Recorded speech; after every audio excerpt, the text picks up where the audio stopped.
How's this? Rise and freedom. Oh, God. Welcome to the Wake Up America Show. I'm your host, Austin Peterson. I'm glad and thankful to have you here. Today is Monday, November the 18th, and I am speaking to you through the microphone. At least he's checking sooner to beginning these days. Yes, there we go. Hi, Floby. Hello, Quantum. Hello, Kermode. Bucks Nasty. John and Casey. Thank you, everyone, for letting us know. Andy Opperman. All that resolution and no sound. Wah, wah. Idiots.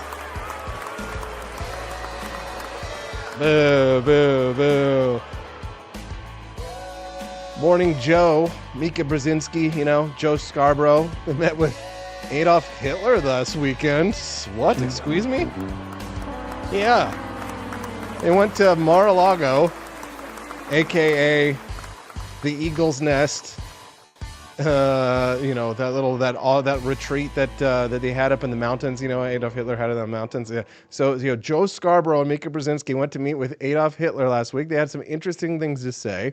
We'll play a little discussion that they had about their conversation that they had with Adolf Hitler and how they look forward to patching up relations and listening more to Nazis. You know what I mean? They just plan on getting a little bit closer to National Socialism, as they say. No, this is obviously just a little bit of humor, a little bit of joke. Looking good. Video looks good. Sounds great. Thank God. Yes. Grizz Cheese. You think AP just trolls us sometimes? No, would never. No. God, no, I would never do that.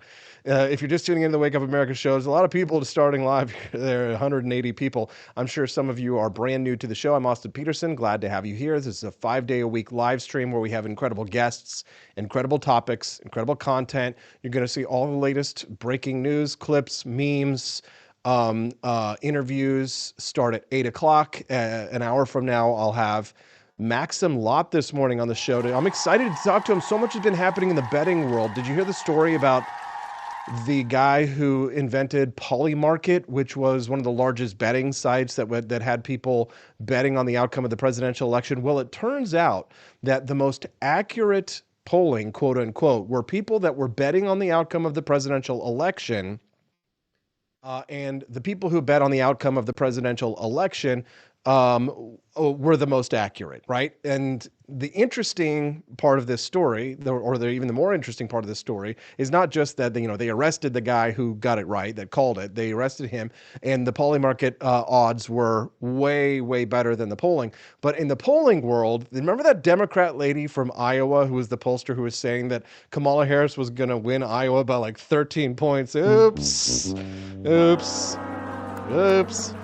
Yeah, well, she resigned, and in disgrace. That's my editorial. But I'm reading like the Guardian magazine this morning. All the lefty newspapers are like, oh, giving her this so sweet send off and all that kind of stuff. So don't worry, we're gonna spit on her grave today. We've got Maxim Lott at 8 a.m. Central. He is the co-founder of electionbettingodds.com. He co-founded it with John Stossel. Everybody loves John Stossel here. This is a Stossel. This is a mustache. Pro Stossel mustache show. So if you got a problem with John Stossel, you got a problem with me. We're going to speak to Maxim Lott, who is John Stossel's producer for all of his web content, and he was his television producer back in the day.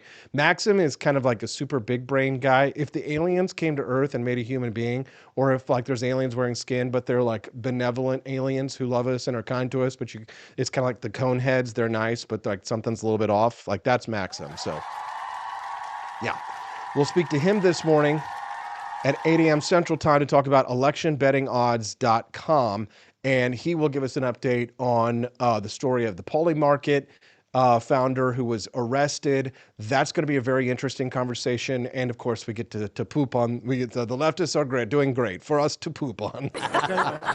For us to poop on. Quantum Kitty reminding us of some of the big stories. Can't believe PA is still counting against their Supreme Court ruling, counting votes with no signature. Yeah, Pennsylvania, there's always been something shady with their justice system, the court system. Let's use the word, let's say justice system. Their court system in Pennsylvania is just remember in 2020 they did something similar. They had an injunction that was made, and a judge's decision came out that made it so that they could count ballots that came in after the date that was set by the legislature. That was from 2020. Now they're trying to do something similar again in 2024. We got to call them out. We got to stop them. I see Elon Musk railing against them. Again, it reminds me of that story from back in 2000 when George W. Bush in Florida had all of his, they called it, what was the Brooks Brothers? It was the Brooks Brothers riot, because it was all of these suit-wearing Republicans who weren't going to let the Democrats count the ballots in secret. And good for them, that's the attitude we want. We want Republicans who are tough, who are not going to stand up for this stuff. But I do see that they've got some of the best hearts and minds, or they've got some of the best minds, top men on it. Top men, actually top woman. Harmeet Dillon, do you guys know who that is? She's amazing. Because I'm a scamp man. That's right, Buck's nasty. 573-319-1586 is the text line on the Wake Up America show. You can have your voice heard and talk to me directly at that number that you see below my title. 573-319-1586 is the text line. Feel free to hit me up. Let me know what's going on. 573-319-1586. It's good to have, God, so many people. 561 joining us live over on Rumble. Big ups, big ups. Good morning. Talking about freedom today. I've got the DOGE Cheat Sheet for you. I've got the Joe Scarborough, Mika Brzezinski meeting with Hitler video. I've got all of Donald Trump's cabinet picks causing a stir. I've got Saturday Night Live doing a send-up of the meeting between Trump and Biden. It wasn't that funny. It's down towards the bottom of all of the clips. If we have time, we will get there. But there are so many more important things to talk about, like Debbie Wasserman Schultz saying that Tulsi Gabbard is a Russian asset. No offense, but it sounds like some fucking commie gobbledygook. Yes, it does, Norm MacDonald. 60 Minutes lying about Donald Trump's cabinet. Of course, they're in full attack mode. Speaker Johnson talking about Matt Gaetz going in and reforming the Department of Justice. Which, by the way, did you see Speaker Johnson was on the plane with Elon Musk and Donald Trump, and Robert F. Kennedy Jr. had to eat French fries? I was laughing so hard. And it wasn't French fries, I think. I think maybe he refused to eat the French fries, but there was a picture I was sharing.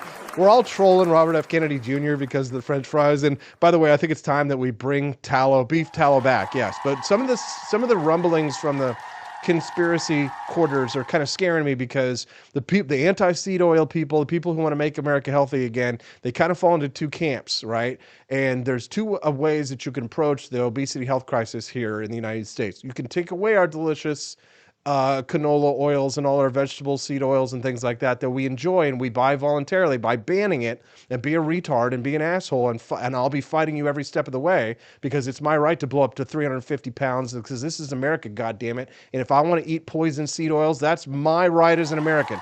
From now on, it's going to be America first. It's going to be cheeseburgers America first. Okay, it's America my right, first. right? You don't have to like vaccines to think that other people should be allowed to get vaccinated. You don't have to like seed oils to think that everybody else should be allowed to blow up to 500 pounds in this country. This is America. You want to tell us it's toxic and tell us to don't eat the seed oils, eat the vitamin supplement that I'm going to pee out anyway at the end of the day, and don't drink the fluoride water. That's fine. Don't ban it. Okay, you can't ban it for everybody. But what you want to do, and here's the secret, and here's the real corruption that nobody is going to talk about but me, because you know who's got the biggest balls on the planet? It's me. He's got big balls and she's got big balls, but AP's got the biggest balls of them all. Here is what RFK Jr. can really do if you really want to counteract the power of the industrial, chemical, pharmaceutical, agricultural industries, the real terrible titans. The reason why these oils are so prolific is because they are subsidized by the taxpayer. And this is what Missouri, and I'm in Missouri and Nebraska and Kansas and all these states, that they're going to do is that we say to people, guess what? You're not getting American federal taxpayer dollars anymore. We're not going to have our income taxes taken away from us so that they can be used to go to big, gigantic corporate farmers so that they can create fields and fields and rows of soy to turn us all into soy boys at taxpayers, at least not at taxpayers' expense. If you got the balls, if you got the stones, then take an injection of your human growth hormone, meet me and RFK Jr. down at the beach, Santa Monica. We'll do a workout. He can teach us how to lift weights. I will teach you karate and bow to your sensei, and we will end the agricultural subsidies. We will end corporate power, and therefore the price of those oils will rise, and the price of beef tallow will come to meet it. That's how you let the marketplace solve the problem. But if the conspiracy guys are like, we're going to ban it because it's toxic, fuck you. No, you're not going to ban it. I'm going to fight you tooth and nail. I'm proud to live in a country where I'm free to choose to eat toxic crap. If I want to smoke cigarettes, if I want to drink alcohol, if I want to engage in behaviors with questionable people, at least before I was married or things like that, that's what America is about. You're free to make mistakes. You're free to eat the seed oils. It should be allowed. You want to like, okay, we don't want to ban it, but thing on it that says it's toxic. Okay, well, just prove it's toxic, and that's fine. If RFK Jr. wants to do the studies and show it, prove it. I'm not seeing any studies yet that showed the seed oils. I know they say the inflammation. I'm reading about the inflammation, but the other oils that aren't seed-based also cause inflammation. What about the avocado oil? I'm reading, I'm listening. I have an open mind. I'm willing to change my mind, but if you come in with the bans, I'm going to ban this, I'm going to ban that, right? You got an enemy in me. I am for freedom, liberty, truth, justice, and the American way. Freedom, not banning. More education is fine. Welcome to the Wake Up America show. Seed oils are garbage, says Floby Tenderson. Well, that's you know what? That's fine, but I eat garbage, okay? I like garbage. Okay? I'm going to eat garbage. My right as an American to eat garbage. You ever seen Sweetums, the storyline from, it's the Parks and Rec, Ron Swanson? Damn it, that's what I love about America so much, is it freedom to blow up 350 pounds. Okay, you want to say it's toxic? That's fine. You don't have to eat it, but I want to be able to eat it because I love delicious McDonald's French fries. But I did like the pictures of Robert F. Kennedy Jr., where he was riding Air Force One or whatever, and they were all eating McDonald's. They were all clowning Robert F. Kennedy Jr. because he was holding up the McDonald's cheeseburgers and stuff, and I was just like, this is so funny. Inside, he's like, no! Don't eat. Looked like he was eating. Anyways, Quest Fanning says, should we ban the PITA pharmaceutical ads? They're no better than the old cigarette ads. I think anybody should be able to advertise. I think you should be able to cigarettes, alcohol, all that kind of stuff. Stay out of my government. Get your nose out of my business, damn it. This is the Freedom Show. This is the banning shit that we don't like or don't understand show is next door. But if you like this show, and if you like freedom, if you like America, and if things are a little bit dangerous, and you have a little seed oils every once in a while, take a smoke, take a nice puff of a Chesterfield cigarette. It's the healthiest cigarette that you can have. And you're in the right place. This is Freedom Show. Speaking of freedom, Joe Scarborough and Mika Brzezinski met with Adolf Hitler last week. Take a listen. Week, Joe and I have heard from so many people, from political leaders to regular citizens, deeply dismayed by several of President-elect Trump's cabinet selections, and they are scared. Last Thursday, we expressed our own concerns on this broadcast and even said we would appreciate the opportunity to speak with the president-elect himself. On Friday, we were given the opportunity to do just that. Joe and I went to Mar-a-Lago to meet personally with President-elect Trump. It was the first time we have seen him in 7 years. Now, we talked about a lot of issues, including abortion, mass deportation, threats of political retribution against political opponents, and media outlets. We talked about that a good bit. And it's going to come as no surprise to anybody who watches this show, has watched it over the past year or over the past decade, that we didn't see eye to eye on a lot of issues, and we told him so. What we did agree on was to restart communications. My father often spoke with world leaders with whom he and the United States profoundly disagreed. That's a task shared by reporters and commentators alike. We had not spoken to President Trump since March of 2020, other than a personal call Joe made to Trump on the morning after the attempt on his life in Butler, Pennsylvania. In this meeting, President Trump was cheerful, he was upbeat, he seemed interested in finding common ground with Democrats on some of the most divisive issues. And for those Yeah, he wanted you to come in and kiss the ring, assholes. asking why we would go speak to the president-elect during such fraught times, especially between us, I guess I would ask back, why wouldn't we? 5 years Because of you're political idiots? warfare has deeply divided Washington and the country. We have been as clear as we know how in expressing our deep concerns about President Trump's actions and words in the coarsening of public debate. But for nearly 80 million Americans, And who's responsible for that? election denialism, public trials, and January 6th were not as important as the issues that moved them to send Donald Trump back to the White House with their vote. These people are blaming everyone but themselves. Everybody's over there talking about seed oils and McDonald's. Good. I'm glad it's not a hill to die on, right? But like, you guys don't need to fight so hard to ban everything. But the reality is that if you really went after the true evil, if you strike the root of the problem when it comes to seed oils, then you'll meet real resistance. Like, listen, they don't care. You want to ban seed oils, they're going to make something else. They're still going to manufacture it. Then they're still going to have to export it overseas. Oh, so you're going to have to do something with all of these fields and fields of soy and corn and all this stuff that these farmers are manufacturing.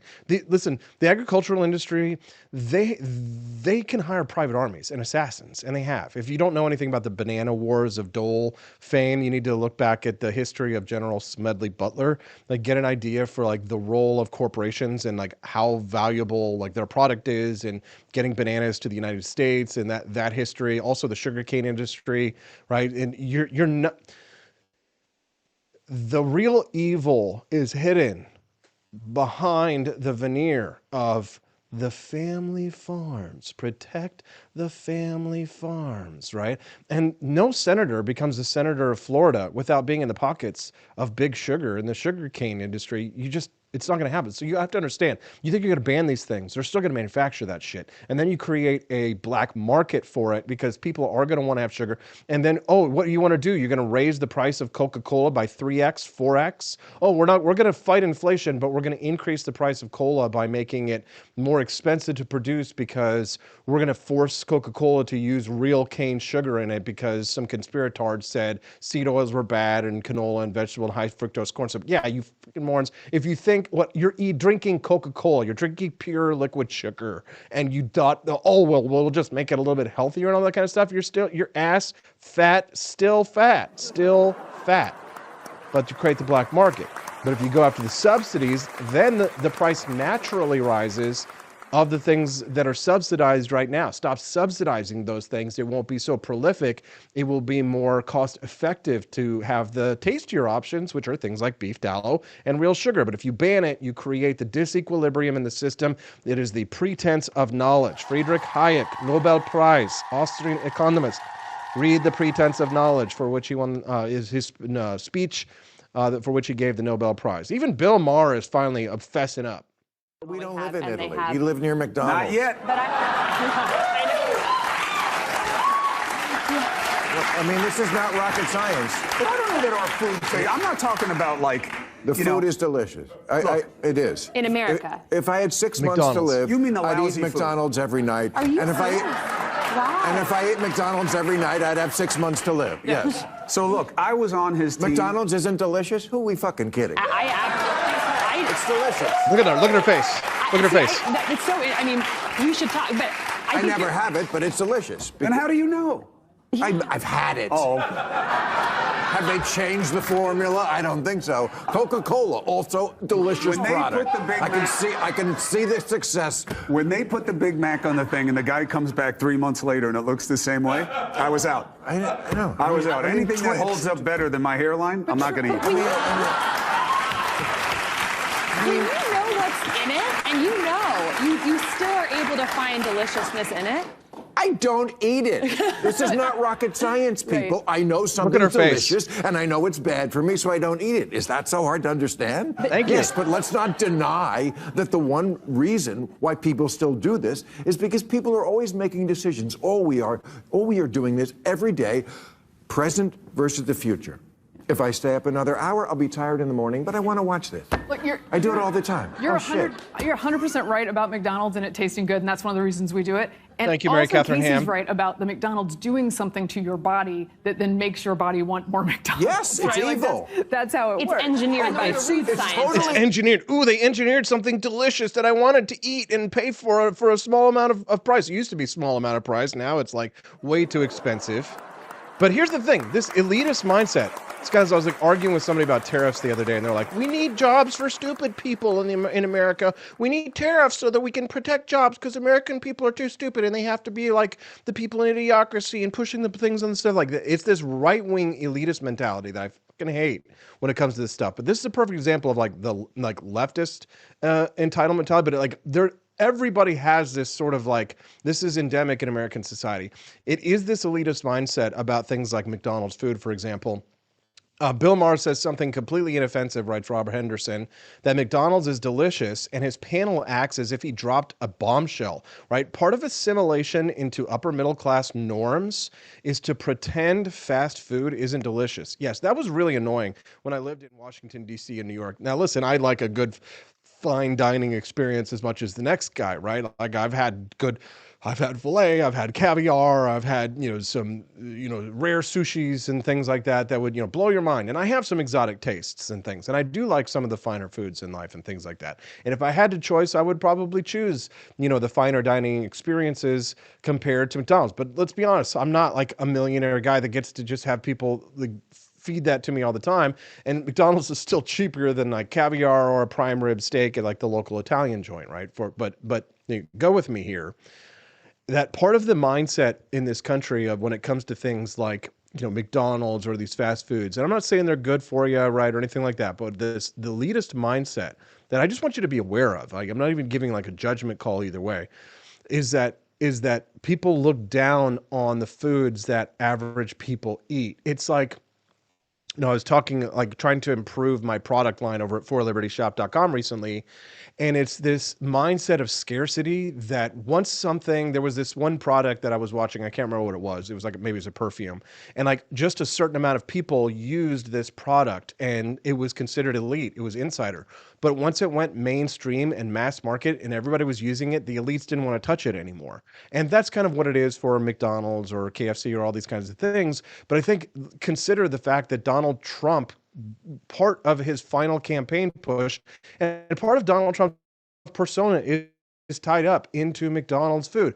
Remember his Pizza Hut commercial, things like that? That's that connection that he has to the common man, the foods that average people eat, right? So like last week, for example, on Friday, I made a pizza party for my employees, all one of them and my wife, right? Sweet Steffi, right? So I bought pizza for everybody, right? And we couldn't go to like the art house places in town for whatever reason. They couldn't deliver and all that kind of stuff. So we ended up going to Domino's Pizza. Oh, I know. Can you believe it? No. How dare you? We went to Domino's Pizza on Friday. And you know what? Sure as shit, if Brad Beckman didn't love that Domino's Pizza and take some of it home to his wife, and they were both glad to have the Domino's Pizza, and they were just like, thank you so much. I fed him for a day. Fed a family for a day. You did, actually, by supporting the Wake Up America show. Brad Beckman has been kicking some ass lately. I'm excited, glad to have him on board. We got 2 people now working on the Wake Up America show and the For Liberty Network. Actually, 2, then Daniela, of course, and the boys at Liberty Tonight. Be careful, Austin. Please don't knock that over. But anyways, I don't want to go too far down the thing, the rabbit hole on the food stuff, but Robert F. Kennedy Jr., we are going to be having conversations about that. I just want to make sure that it's straight, that I recognize that these foods are unhealthy. I also think that they're delicious, and sometimes I do eat them, if you hadn't noticed by the camera.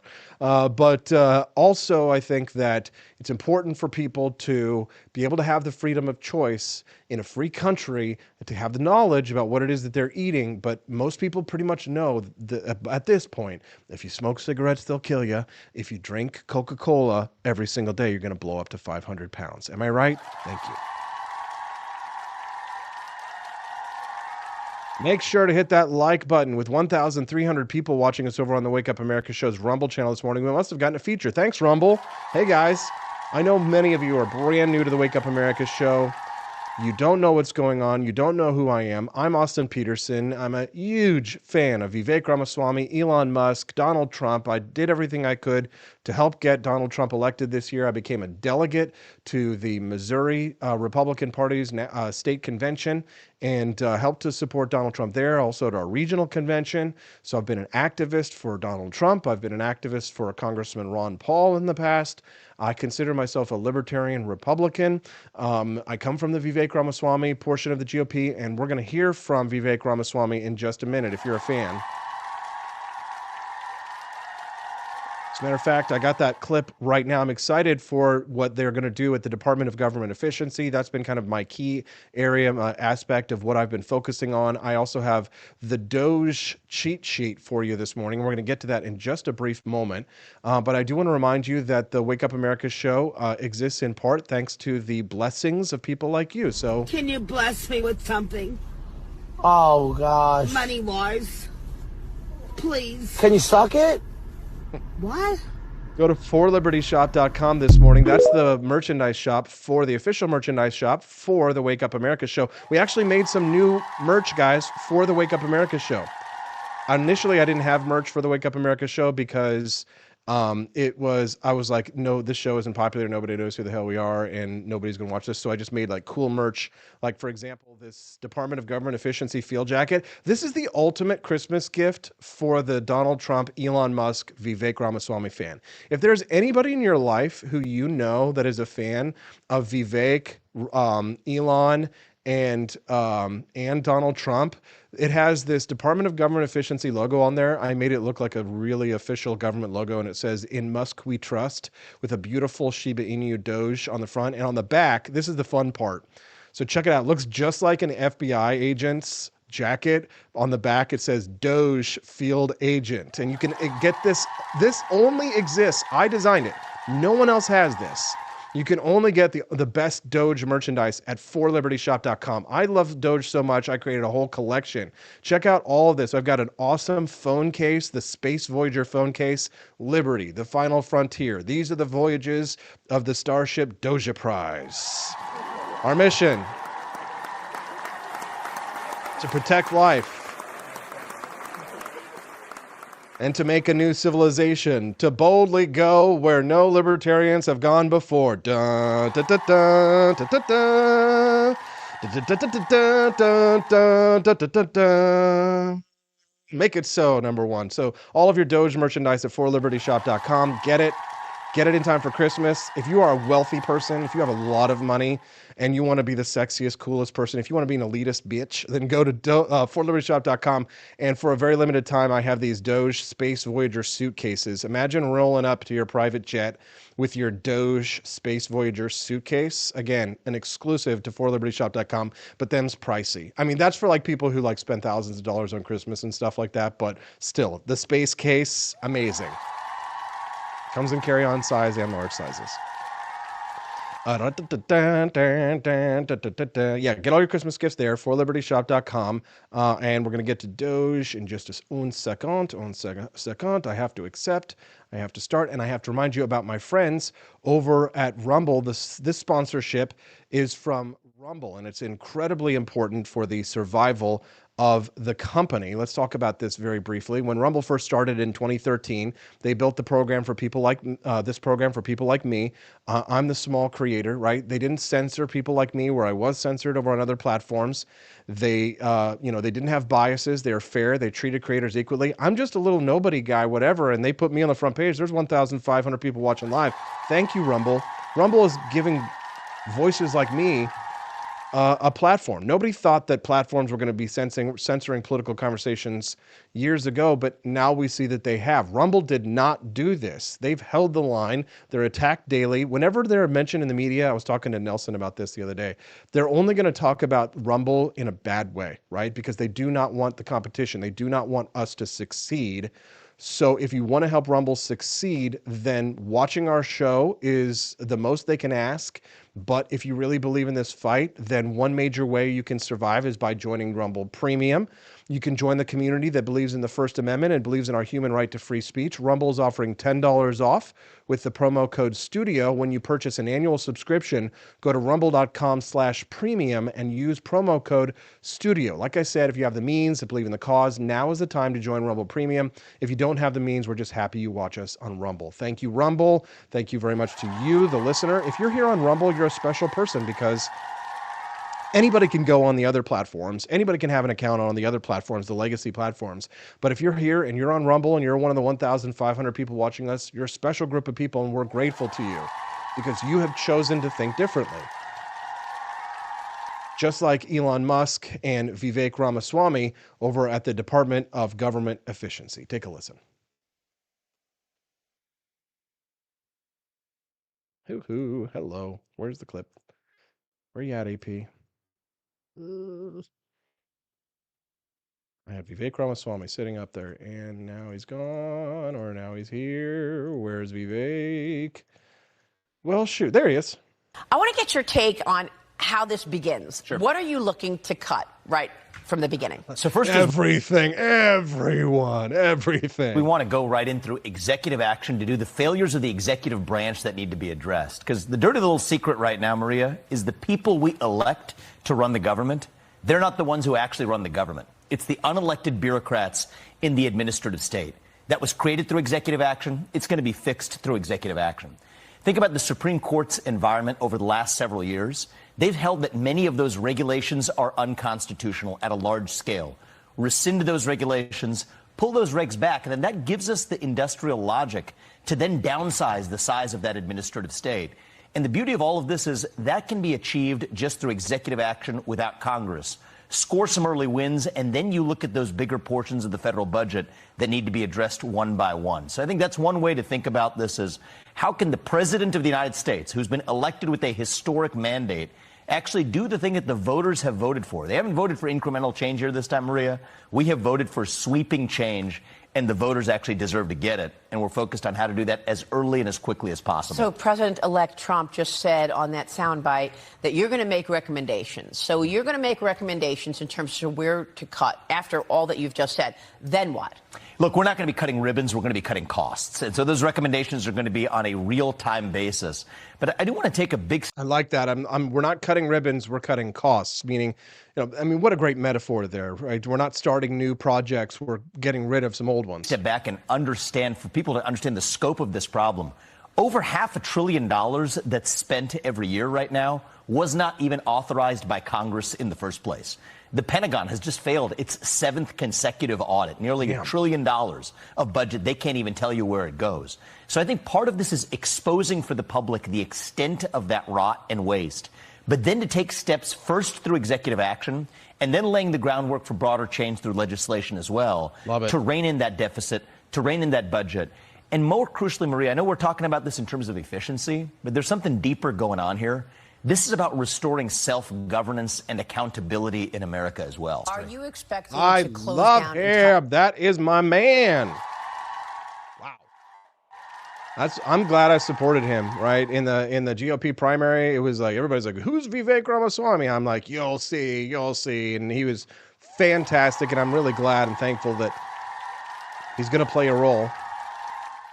I want to say thank you to our friends who have been making super chats and becoming monthly supporters.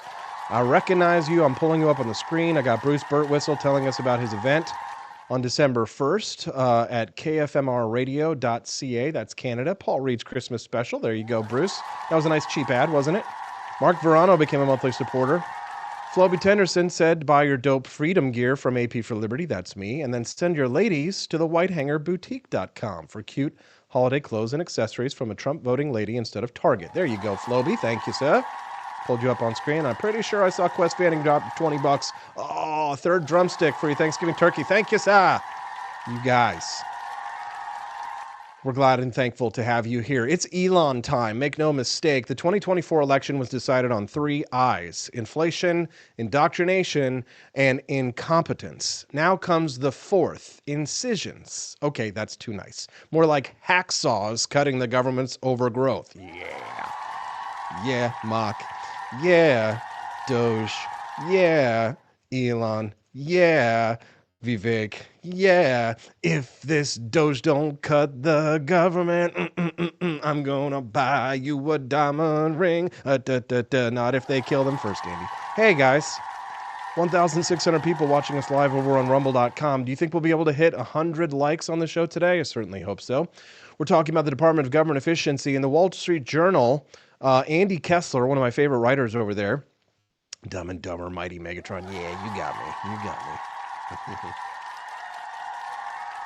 Donald Trump has tapped Elon Musk and Vivek Ramaswamy to run a Department of Government Efficiency. An oxymoron if I've ever heard one. Yes, no, I get it, of course. Mr. Musk thinks they can save $2 trillion. That's a stretch, but go for it, right? Absolutely. Who's going to stop you? Not me. The Muskian named Doge is an inside joke based on Dogecoin. Do you guys have Dogecoins? The cryptocurrency that Mr. Musk hyped in 2021, calling himself the Doge Father on Saturday Night Live. Yes, I've got Saturday Night Live clip, but not sure if I'm going to play it because I don't like getting my stream taken down. Smash that like button to smash the deep state. Thank you, Latrell. Yes. The price of Dogecoin spiked roughly 1,000% in a month and then crashed 70% over the next few months. That's okay. I bought Dogecoin, like 200 Dogecoins back in the day. I'm just holding it because it's a silly coin, but maybe it'll be worth something. That's the bar set for Musk. Cut 70% of government, similar to what he did when he was dealing with Tesla's Model 3 production problems. Mr. Musk could show his commitment by sleeping under the Resolute desk in the Oval Office until the job is done. God damn, I love it. I love it. So much fun. Out with the woke mind virus and in with the folk unwind virus to attack bureaucracy. The federal government has around 3 million civilian employees. Yikes. With an average salary of $106,000. GD.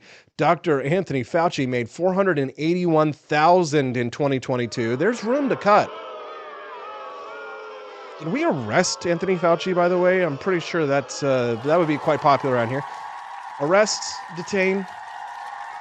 Let's give him a fair trial. How about you say? How about just a fair trial? I think give him his fair American trial. From now on, what do you it's say? going to be America first, okay? America first.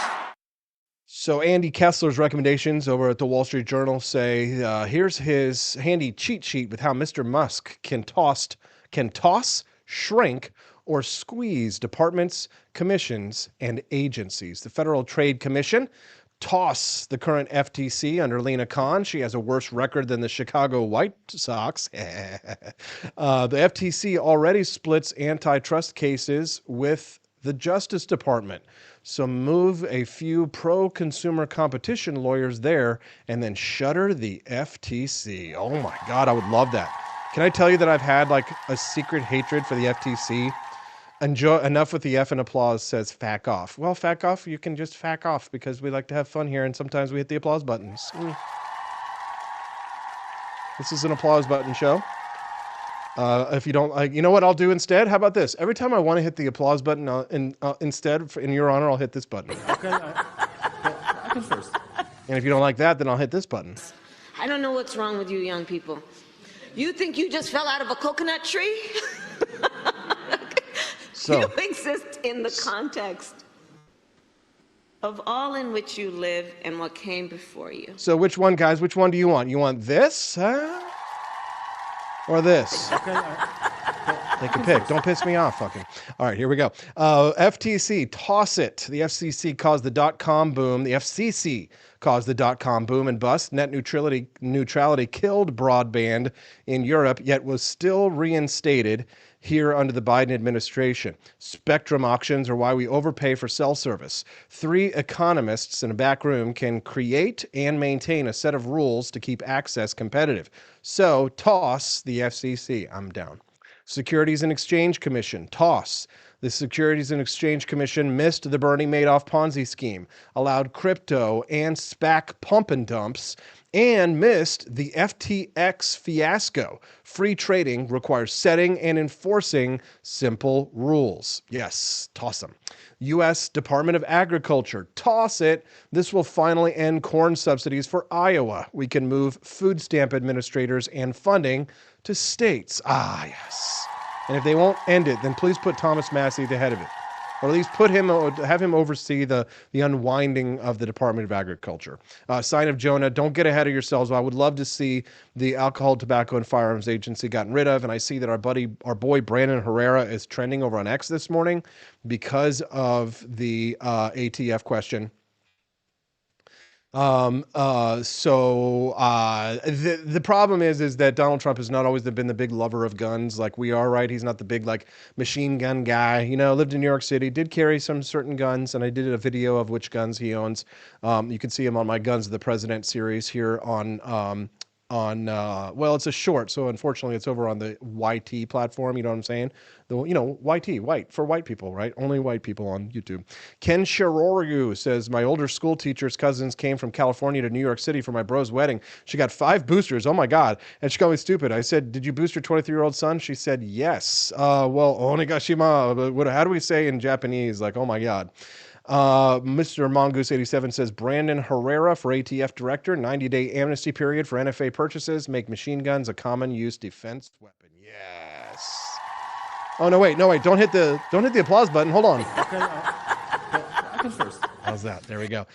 Do click the like button if you enjoy my spirit, I'm a little bit of a, well, what's the word? Austin, I guess they call me a bit of a scoundrel, if you will. So if you like a good a libertarian scoundrel, then I think you'll like the Wake Up America show. The show's schedule is every Monday through Friday, 7 to 9 a.m. Central Time. So if you like a little scoundrel and a little coffee and eggs in the morning and with your politics and eggs, scoundrels and coffee, it's the Wake Up America show. There you go. ForLibertyShop.com is our merch shop. And we made some Wake Up America show merchandise with like alien UFOs because everybody's been talking about that for some reason. Please don't come, says Ken Shiro. Don't come. Do not come. Do not come. Do not come. Do not come. I'm going to come.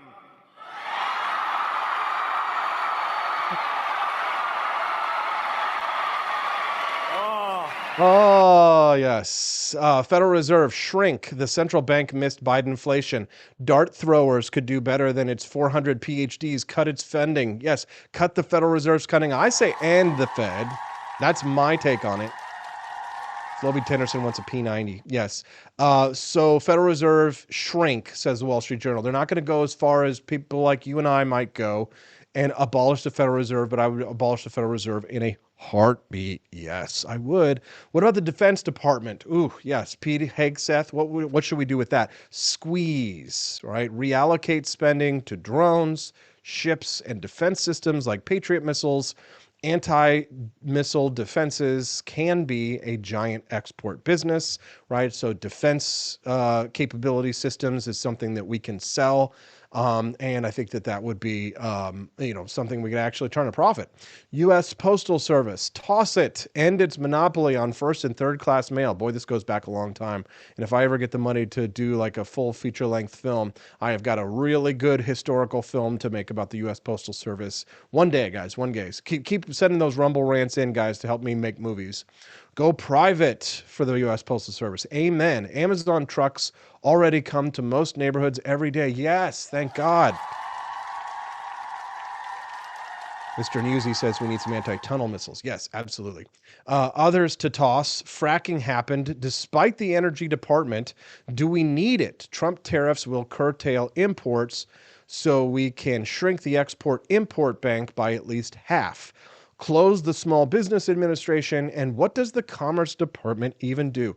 What is it that you say you do here? It's time for us to have a little government efficiency. Yes. Liberty Tonight show on the chat. It's Brian Piotr joining us live. Says, can we end the USPS? We can end the USPS, but I think it's better to just privatize it. There's going to be, sell off a lot of its assets that are no longer useful, which we have been doing over the years. For example, if you go to Washington, D.C., for a little while, Donald Trump had bought the old post office and he had converted it into a nice hotel. I think he sold it after he left Washington, D.C., but maybe it's time to buy the post office again there in Washington, D.C. The post office building here in Jefferson City, for example, is huge. It's this beautiful Greek revival building, and they use almost none of it. I go to my post office box down there every once in a while, and it's just this dull gray place. They don't need all that room, the space. And why are postal offices why are they always so dirty? And you go to a UPS store, and everything's beautiful and clean and corporate and pretty and everything's just taken care of. But you go into the post office, and I swear to God, when you look back in there, it's it reminds me of the Soviet Union for the 1970s and the 1980s. It's always just dusty, dirty, dirty, right? It's as the package comes out and it's broken on the side and all that kind of stuff. Oh, here you go, and all that kind of stuff. It's it's time for us to privatize the post office. What say you?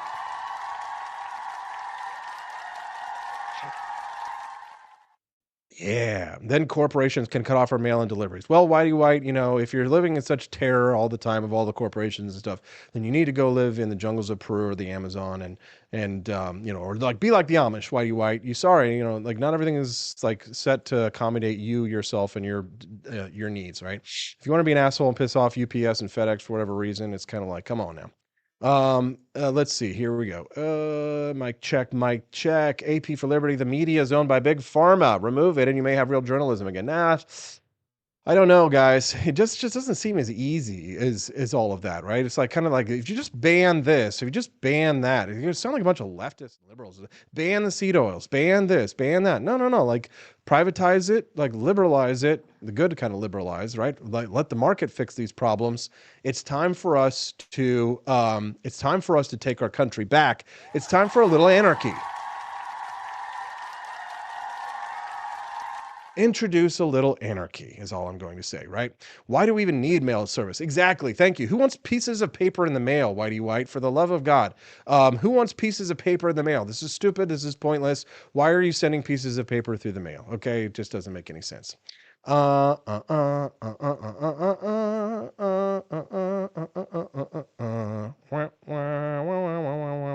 Accountability is coming for. This is the stuff I want to talk about. This is the real shit. Not privatizing the post office. Nobody cares. This is the real stuff. I'd like to see some accountability there as well. This is my senator, by the way. I think, when I was Attorney General in Missouri, we sued on the Missouri versus Biden, which exposed this vast censorship enterprise. HHS was right in the middle of that. Anthony Fauci, we took his deposition. I think there needs to be real accountability. The lies that were pushed onto the American people did great damage, ruined livelihoods. You had people being fired for their jobs because they questioned the quote-unquote science and did get shot. This is nuts. It was Orwellian, and I think that there needs to be real investigations in that way, and I think RFK can provide change. Gentlemen, there we go. If RFK really wants to make me,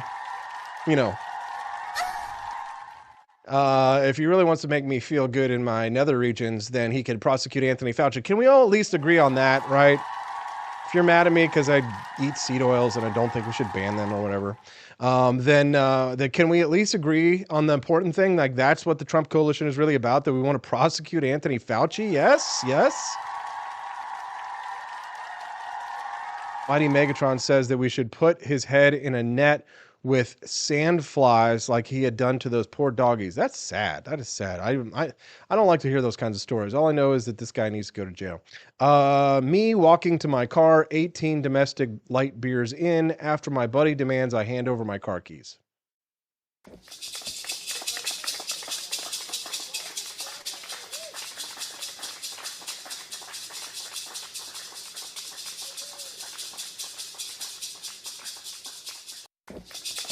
What is going on here? This is the current sitting president of the United States.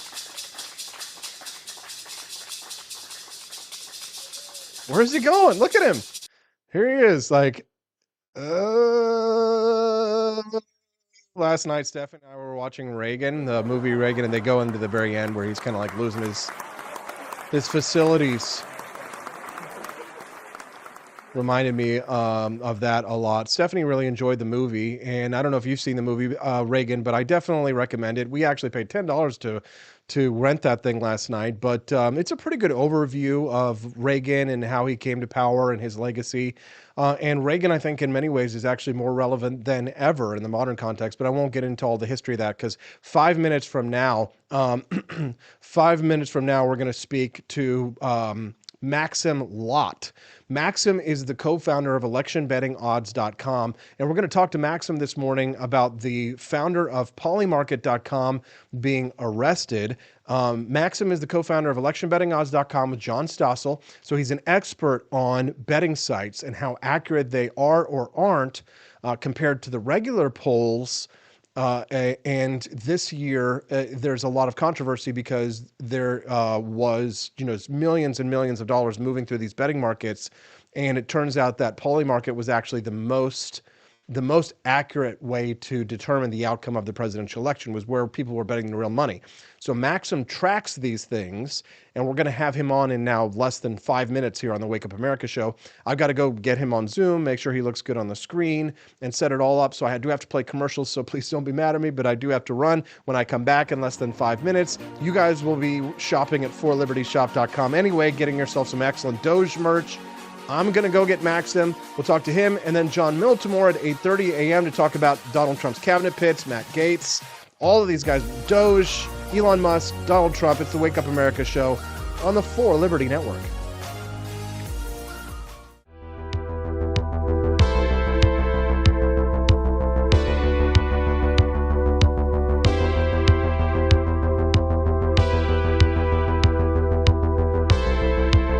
If there wasn't going to be somebody who was a fiery champion of liberty, somebody who would get out there and who would be aggressive, and if they wouldn't do it with more fire or passion than I had, then I would go and I would fight this battle for us. I've fought for the principles that we all share. Parties tend to be secondary to me. We're here because we believe in the principles of liberty. I am not a perfect messenger, but I think I'm a damn good one. This is a replica of our first president's flintlock pistol. You have my full support, my respect, and my gun.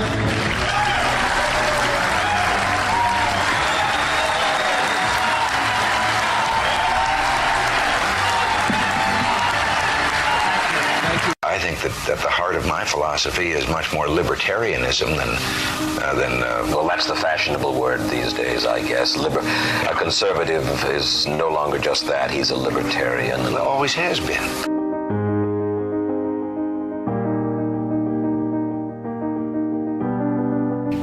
Yet any time you and I question the schemes of the do-gooders, we're denounced as being against their humanitarian goals. They say we're always against things, we're never for anything.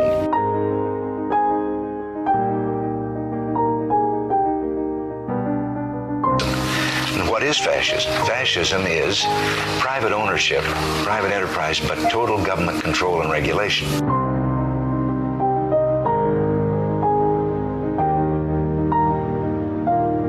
Well, the trouble with our liberal friends is not that they're ignorant. It's just that they know so much that isn't so.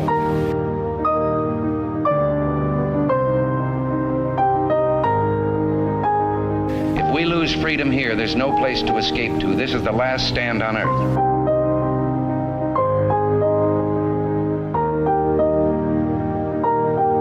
This is the issue of this election.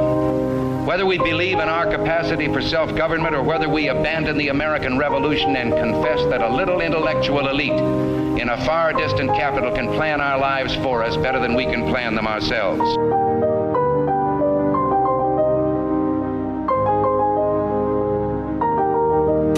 Conservative, so-called, is the one that says less government, get off my back, get out of my pocket, and let me have more control of my own destiny.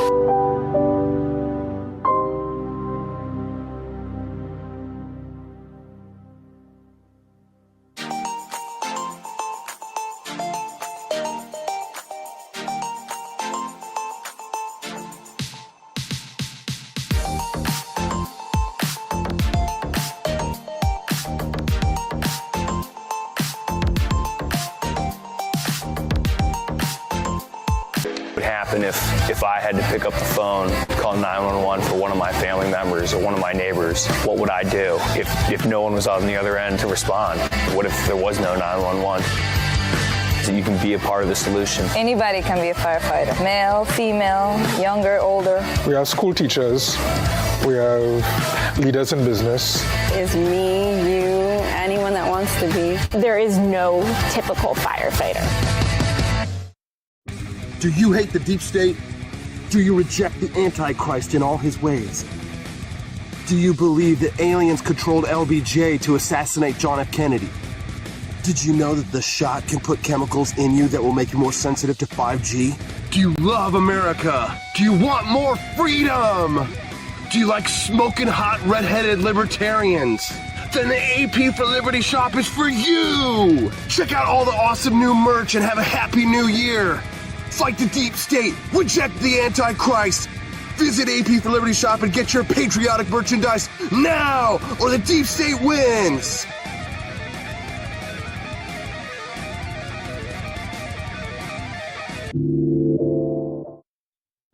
He's flooded the zone with these picks and forced Republicans to choose. And I think it's interesting to me that he brought Tulsi Gabbard and RFK Jr. to the UFC event last night. He is, frankly, giving, I think, supporter-based permission structure, and he's made these folks stars over the course of this campaign. I mean, in some ways, it's easy to view this, I think, through a different lens. Like, this is also just a person who won following through on campaign promises. He promised retribution, he promised vengeance, and he promised these kind of figures having prominent places in this administration, and he's delivering it. And for a lot of those supporters, that is the point. You're damn right. That is the point. Tulsi Gabbard, Vivek Ramaswamy. You know, I'm not a Democrat, but yeah, Robert F. Kennedy Jr. Sure, why not? Who could have seen this coming, though? Well, somebody could have seen it coming. Actually, there was a few people, and one of them, I don't know if they're out on bail, but they definitely got thrown in jail. The founder of the Polymarket betting website that successfully predicted the outcome of the election. And then there was that Iowa Democrat lady, the pollster, who predicted that the outcome of the election in Iowa would go for Kamala Harris. How come she's not thrown in jail for her BS predictions, huh? Why shouldn't we do that? How about we throw the Democrat Iowa pollster in jail and we give a medal to the guy who actually did it right? It just goes to show that no good deed goes unpunished. Joining me live right now is a man who will know that that reference is to Broadway's musical Wicked, because we knew each other from New York City, but we don't live there now. His name's Maxim Lott. He's the co-founder of electionbettingodds.com. Good morning, Maxim. No good deed goes unpunished. Nice to see you, bud. Yep, How you doing? Good morning to you, too. So, yeah, Glad the to have betting you. odds called it correctly on Polymarket, also on these other sites that we track on electionbettingodds.com. And it was nice throughout the night. You could see as the early results came in, it just kept going up and up and up until he won. So that was a nice, satisfying ending. Maxim, you are the co-founder of electionbettingodds.com. That is the website that tracks betting on political campaigns here in the United States. You've had this website for, I don't know, like maybe a dozen years now. You've had it for quite some time. Yes, 2015. Are the betting markets just becoming more and more accurate in the time that you've sort of like been tracking all of this? Well, subjectively, for sure. You know, they incorrectly called the 2016 election for Clinton. They incorrectly called Brexit. So definitely there was a learning curve for them there, where they were very skeptical that these populist revolutions could happen. And then they did. And then they adjusted their skepticism, because you don't want to constantly be losing money every time a populist wins. You know, we saw this last election, they had adjusted and they gave Trump about a 60% chance going in. And maybe they could have been even more confident, but he won. And so they got it right. Yeah, so Ken Shiroyo over in the chat says he bet $4,800 in 2020 for Trump. He got robbed. Oh, yikes. That was bad. That was bad. Maxim, talk to us, though, about this story. The founder of Polymarket.com, which was the one everybody was talking about, that like millions of dollars were moving in these massive bets for Donald Trump, ended up being pretty accurate. He gets raided by the Biden administration's FBI. What's the story? Well, Polymarket, a couple years ago, they had a settlement with the government regulator that said, hey, you're not licensed to take US customers. You can only take customers abroad. And so they settled, they paid a fine, and they said, okay, we'll only take them abroad. But I think the regulator is saying you're still taking American customers. And, the timing doesn't look too good. Polymarket's saying this is political because we called it for Trump. What we can say, the law is it gives the regulators a big hand because you're not really supposed to be doing that with Americans unless you get all sorts of licenses. Okay. So we'll see what happens. But I mean, just speculating, do you think that the timing is political because the Biden administration's on the way out? They're trying to punish the people who called it. That would get rid of the theory that Biden was actually on our side secretly the whole time. Right. The theory, I don't know, but usually I believe these law enforcement things take quite a while to play out. They're not something that you do in 7 days after an election. Yeah. Okay.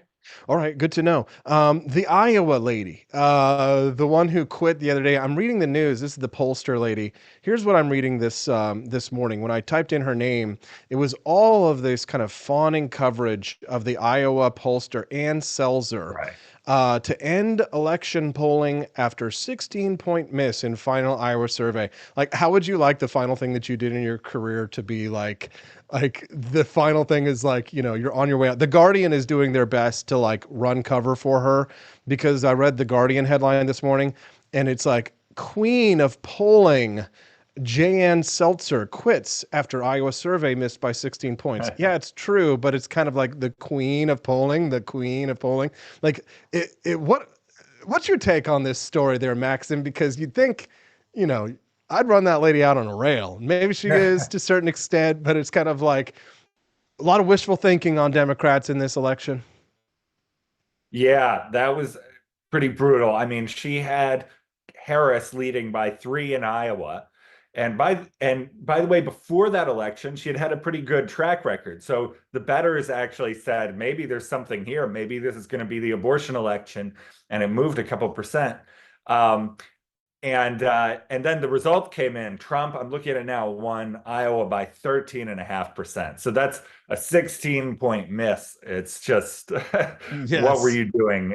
Clearly, maybe motivated reasoning that could certainly be it. Clearly, she was weighting it in a way that you shouldn't be doing. Well, you came on our show like 2 or 3 times before the election, and we talked about that Iowa poll on this show, so we could go back in time. And I'm pretty sure that I said something to the effect of, yeah, she may have been accurate at certain times in the past, but one thing I have learned is that there are people who are more than happy or willing to demolish their reputation entirely and blow it all on one election. There was some Nostradamus of elections guy who had 13 points of 13 power points of the election that show who will win, and he picked Kamala. I loved watching him as the election was going, election night. Did you see this guy?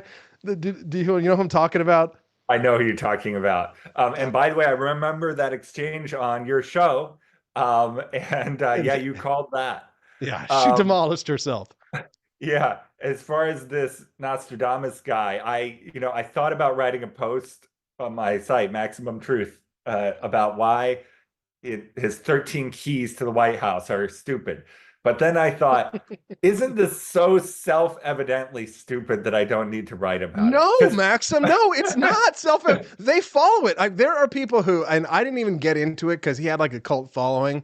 Yeah. And it's like if I had wading into that, I'd be like, this guy's full of shit. They would have been like, boo, boo, Austin, oh, you're a terrible person, hateful. And then there would have been no apologies coming afterwards. Because I'll tell you something, Maxim, a lot of people owe me a lot of apologies after what happened in the last few weeks. There are a lot of people who owe me a lot of apologies for how they're being. There were a lot of people, by the way, too, and this is just me grousing, but there were a lot of people who gave me shit for supporting Donald Trump early and often, and then who came along on board in the last week and were like, oh, I supported Donald. Okay, fine, I'll support Donald Trump. But no apologies were had. The Democrats are blaming everyone but themselves for this disaster, Maxim. If there's one theme, it's that, is it not? Yeah, I agree with that. And yeah, this Alan Lichtman guy who has the 13 keys, to me, he says there are these 13 things that every election they predict. And if you have more than half the keys, you win. It's keys like incumbency or are you charismatic?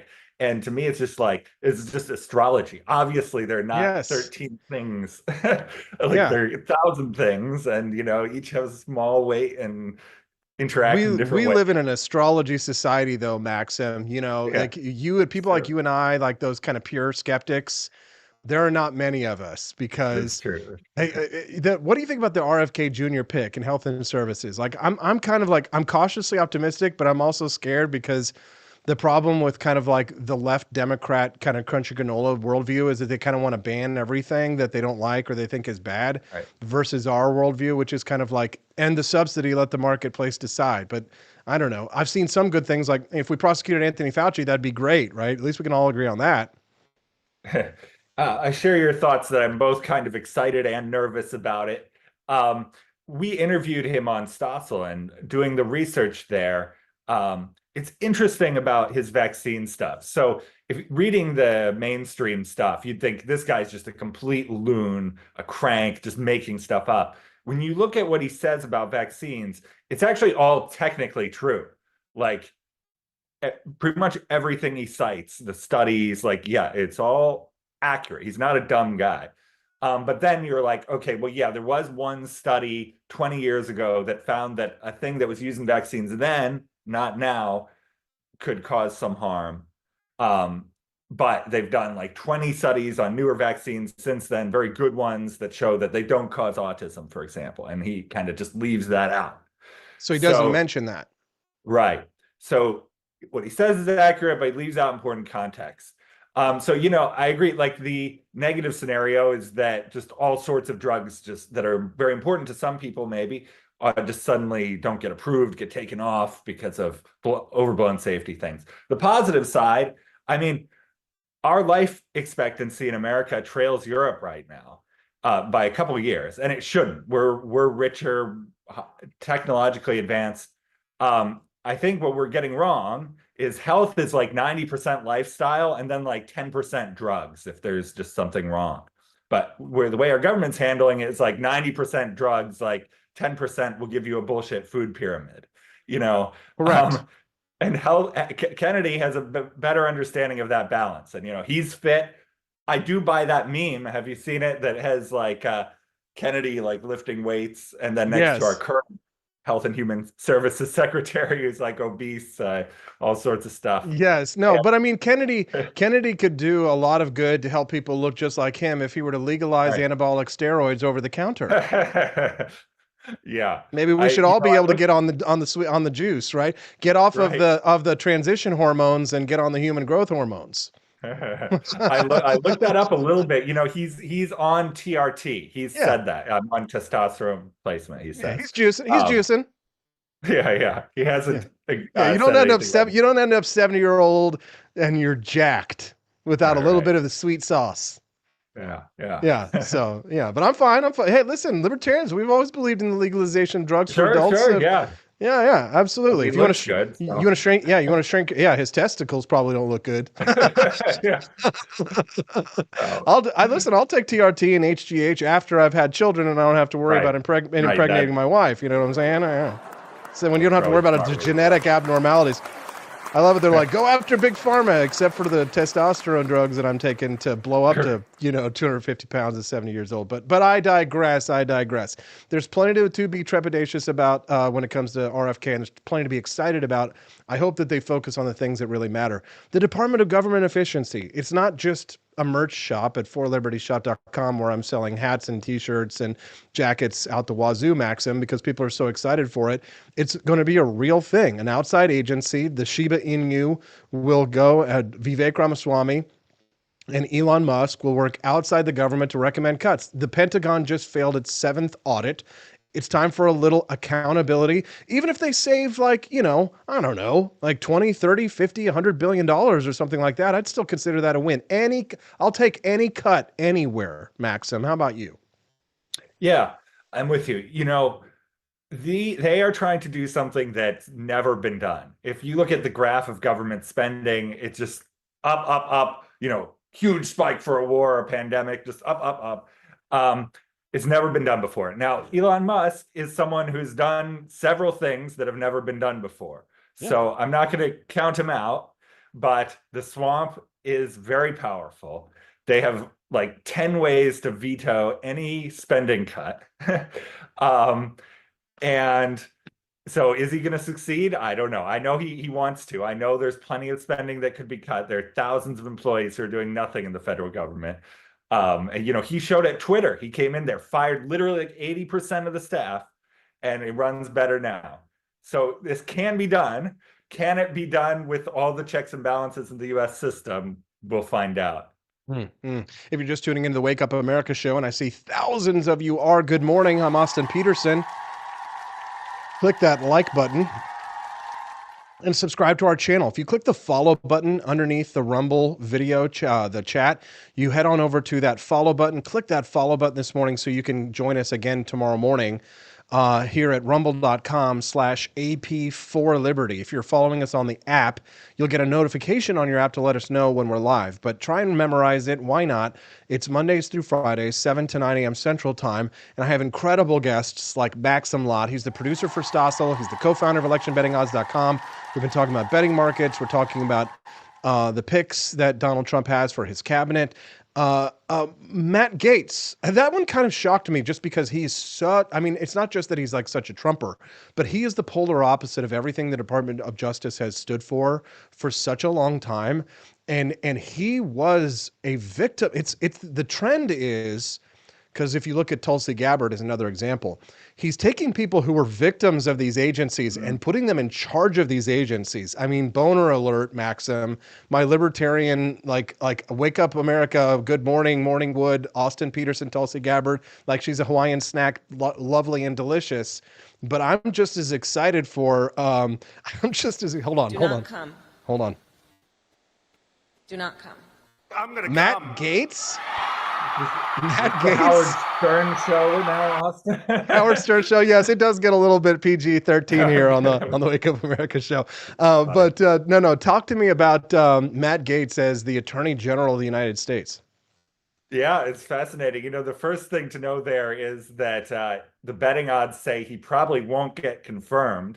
He's about a 30% chance of getting confirmed. There are 3 senators, I think, who said they won't support him, 3 Republicans. Likely dozens won't. But yeah, I totally agree about the trend. He's putting in people who they don't just have thoughts against these agencies they're going to head. They hate them.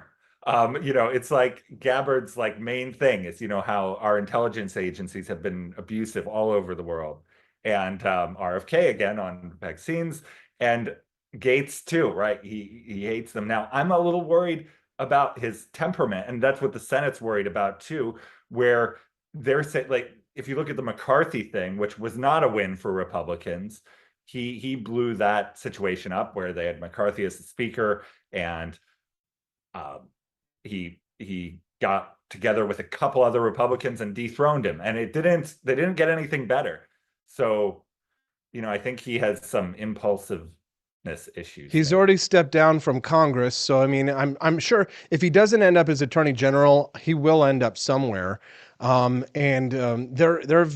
a lot of controversial picks. What about Tulsi Gabbard? RFK Jr., they're saying, Mitch McConnell is out there saying, no, we're not going to do recess appointments, et cetera, right? So there's a chance that some of the Republicans are going to get in the way. But Tulsi Gabbard is the director of national intelligence. That's a key role. That right there puts her in a position to investigate all of the people who've been calling her a Russian asset for quite some time. That's very exciting, especially for the more dovish or the foreign policy doves in the Republican Party, which is, embodied by people like ourselves, the John Stossels, the Ron Pauls, right? The more non-interventionist type of people. I think putting Tulsi Gabbard in there is, even though she's not really one of us on things like guns or, economics, putting her in a national security role such as she is, that she's prominent, she becomes the head of DNI. I feel a lot more comfortable about things like the Patriot Act and some of these other problems that we've had how national security intersects with our civil liberties.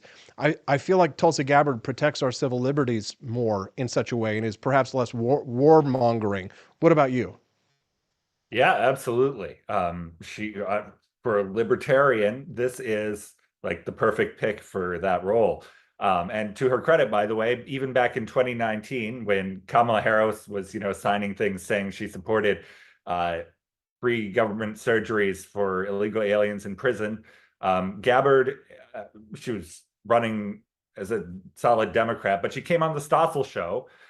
So she's always kind of open-minded and willing to reach across the aisle, even back then when she was a Democrat. And she's, in contrast to Gaetz, like just from my perception, she does seem to have a good head on her shoulders. Everyone who meets her says she's, down to earth, like a nice person.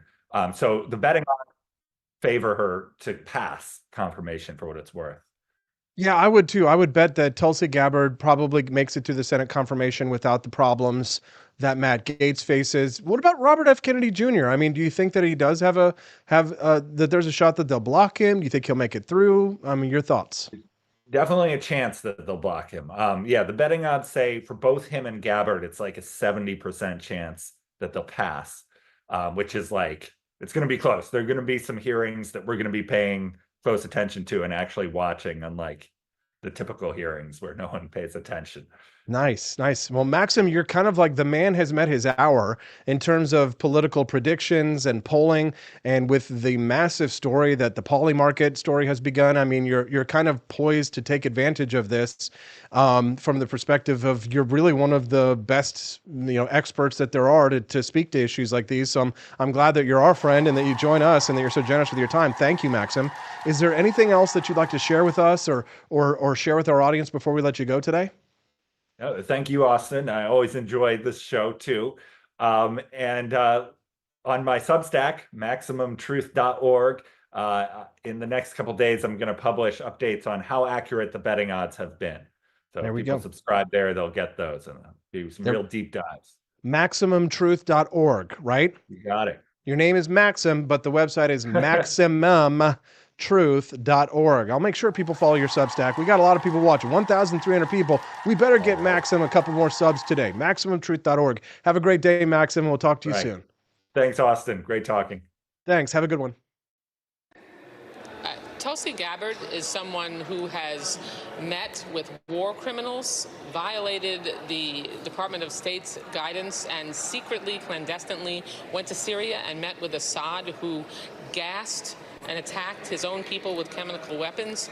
She's considered to be essentially, by most assessments, a Russian asset, and would be the most Is that how you dangerous... consider her? Is that what you consider her? Oh, yes. There's no question. I can. Please. Debbie Wasserman Schultz. She looks like she smells like wet dog. It's the Wake Up America show. John Miltimore to go into more details on the Donald Trump cabinet picks. I'm going to ask John Miltimore about that. I also want to talk about how celebrities sank Kamala Harris's campaign. Do not go away. We're going to commercial, but you're going to visit forlibertyshop.com during the break, and we'll be right back with John Miltimore on the Wake Up America show on the For Liberty Network. Years ago, we started this journey together. And I approve this message. Believe me, Austin Peterson is the best. He's got the greatest Wake Up America show I've ever seen. Whenever I tune in the mornings and watch the live stream, let me tell you, he has got the absolute best content. I love his guests. It's just a total blast to watch, and I highly endorse and recommend the Wake Up America show. It's terrific, believe me. Is the outdoor of your home about as exciting as a library? Then spice it up and unbore your space with our custom metal signs. Crafted with love and a bit of libertarian magic, you can customize your own metal sign at ap4libertyshop.com. So head to ap4libertyshop.com, customize your own metal sign today.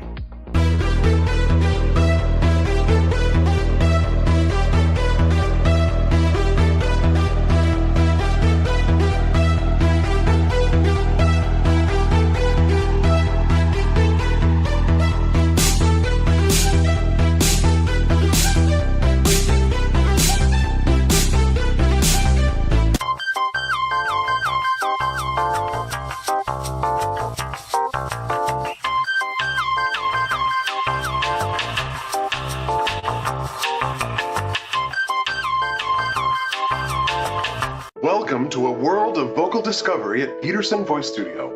I'm Justin Peterson, here to guide your musical journey. Envision a place where your voice reaches new heights, where every note tells a story. We embrace all singers, from the enthusiastic shower vocalists to aspiring stars, ensuring each voice finds its unique rhythm and tone. Are you ready to elevate your voice? Visit petersonvoicestudio.com and sign up for remote lessons tailored just for you. Let's begin this melodious journey together. Tired of spending your hard-earned money on woke corporations that don't share your pro-freedom values? Fed up with sipping liberal lattes and progressive cappuccinos? Introducing Founding Flavors from AP for Liberty Shop. Get your day started with Washington's Revolutionary Roast. As robust and principled as the man himself, this blend is the shot of energy heard round the world. Or maybe you want to taste the fervor of freedom with Adams's Patriotic Perk. It's as dynamic and balanced as the U.S. Constitution, sure to awaken your spirit of liberty. For the aficionados, we've got the Jeffersonian Java, a complex mix of flavors that speaks volumes about your refined tastes. And don't forget Betsy's Liberty Lullaby, our decaf option, crafted with the same care and dedication Betsy Ross put into our Star-Spangled Banner. This blend lets you enjoy the taste of freedom anytime without losing sleep. No woke beans here, folks. Just pure, patriotic, pro-freedom flavors brewed with love for liberty. So why compromise your principles for a cup of coffee? Stand up for your values, perk up your patriotism, and start your day the American way. Get your founding flavors at apforlibertyshop.com.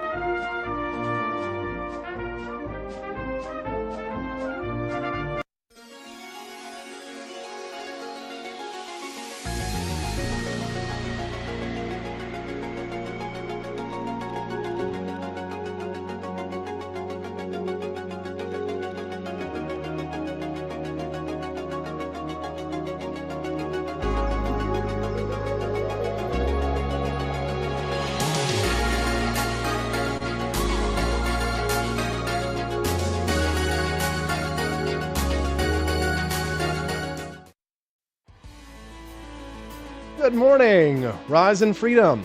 I'm Austin Peterson. You're watching and listening to the Wake Up America show on the For Liberty Network. It's nice to see so many thousands of you joining the Wake Up America show today. Thousands and thousands.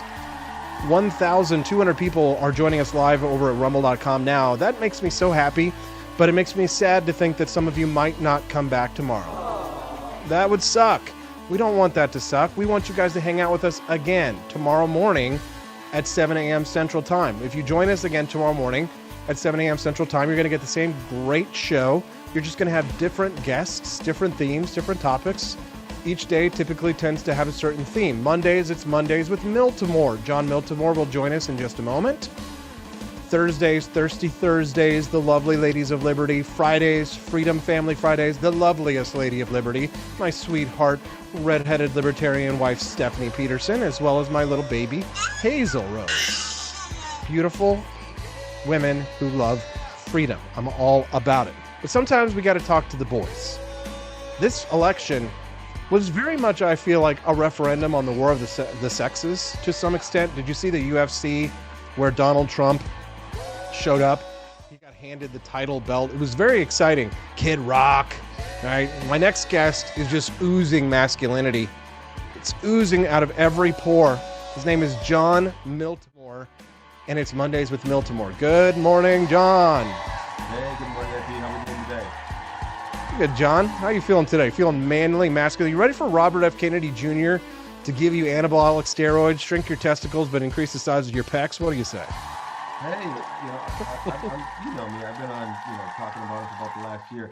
I'm not saying I love everything that RFK says, but no, I'm excited to have him in there. There is, this has been an issue for me the last 4 years. What we saw, the CDC, NIH, there was a lot of funny business going on there. Stuff that I think we need to take a close look at. Yes, John Miltimore, you and I are both using the same microphone. This is the Shure SM7B, and it's famous for being the microphone that Michael Jackson recorded the Thriller album on. So when you hear him sing Thriller, Thriller Night, he's doing it into this microphone.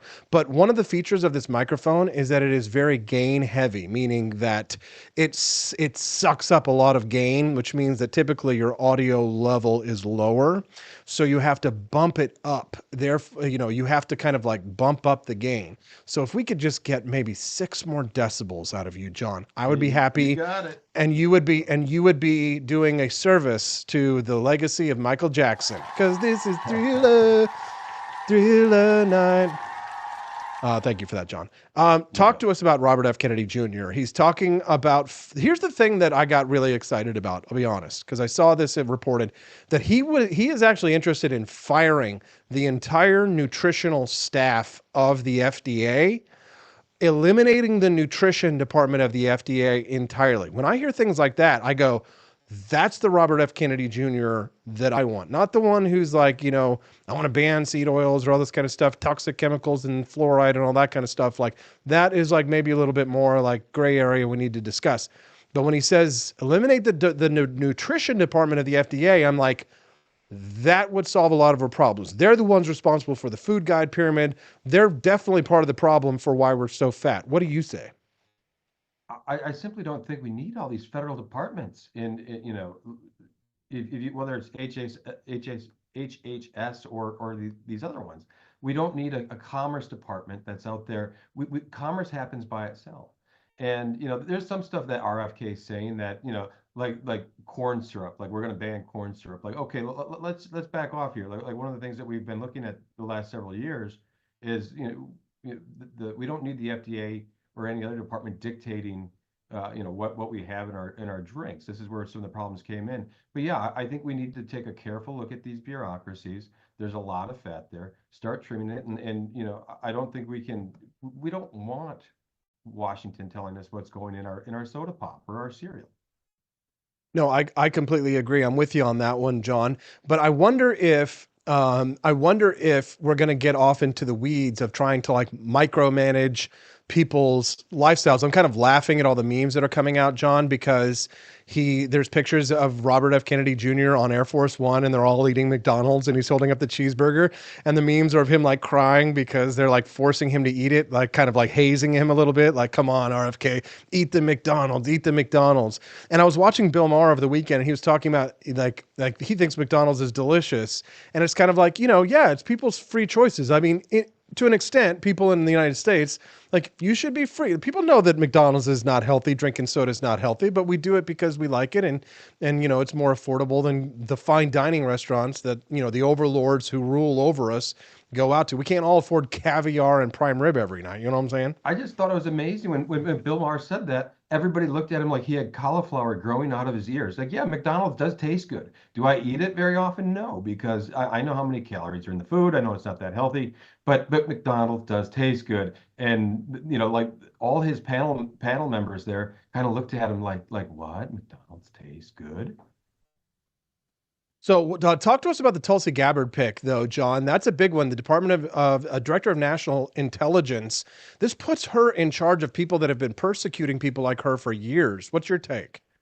Well, I saw John Brennan is very upset by this, and that makes me happy. Oh, okay. Brennan has been out on the media circuit saying that she's a threat. She's too political. To me, it's the John Brennans that have really, created in U.S. intelligence all these problems. Brennan has been really a rogue force. He was CIA director for all those years. He was caught perjuring himself before the Senate.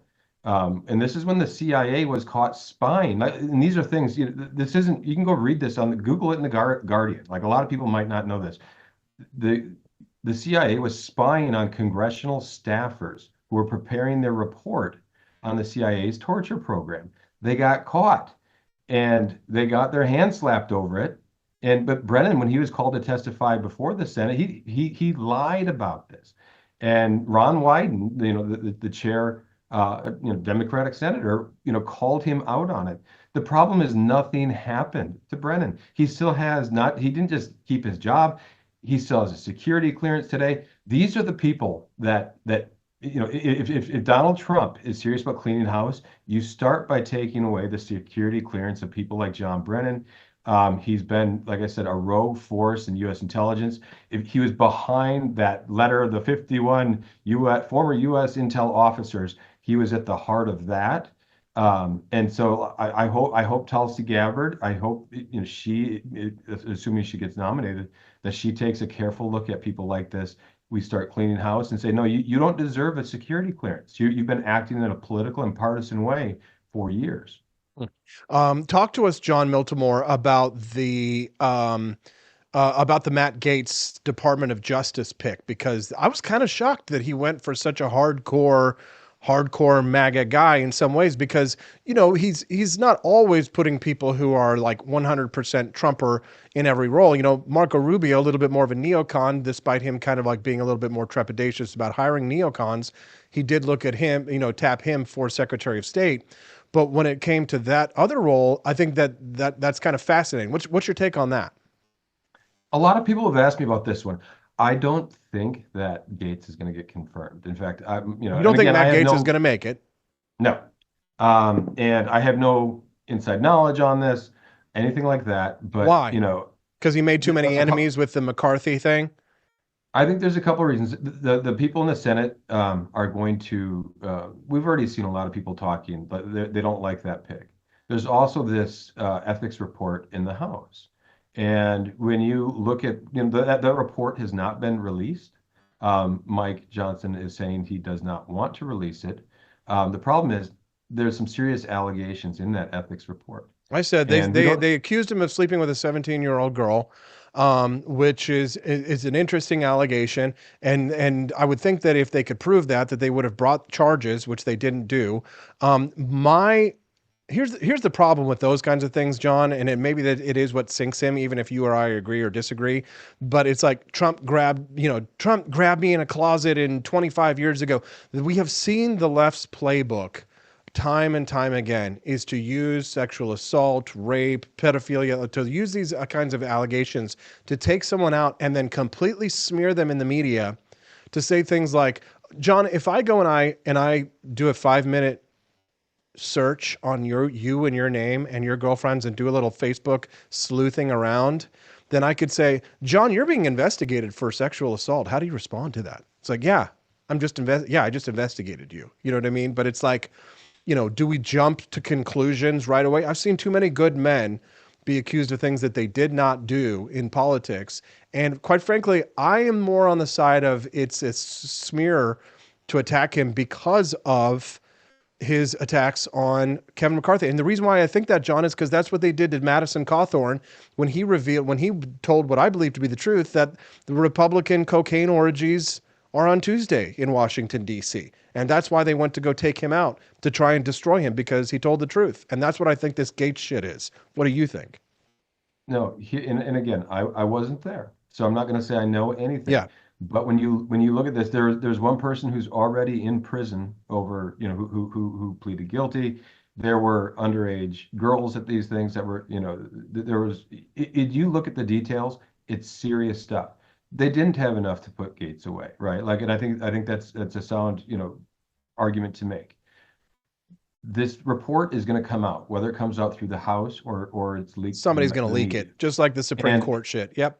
In these allegations, this isn't like going on Austin Peterson talking to an old girlfriend. Like to me, there's enough smoke there where it's going to create a big cloud. And for your incoming attorney general, I think what Trump is going to say, I don't want to deal with all of this. And I think it makes sense for Gaetz too. Like he's already facing a very serious battle in the Senate, and those charges, whether they're true or not, it's going to create a big problem. And if you're trying to launch, it's your second term, you got a lot of things to get done, very important position. I think what we'll see is Gaetz, instead of going through that fight, will withdraw his name and go and do a radio show or go do media. And he's great at that. Like, I don't care if you like Matt Gaetz or don't like him, he's very good at that. And I think he would have been in a role. I could see him in a role where he doesn't have to face a Senate confirmation. There are still other appointments that could be made. If you want to go through that, like where you're going to, I assume you're talking about the a recess appointment for No, an AG no, or something? they're Okay. not. They're not going to go through a recess appointment. Says Mitch McConnell, and I kind of believe him that the Senate will, because I know how they've been in the past with Trump and things like that. So I imagine that Trump will have to go through the typical Senate confirmation process. But there are other roles that Matt Gaetz. I mean, he could get his federal judgeship. You know what I mean? There are other things that he could do that won't be as much scrutiny as the Attorney General.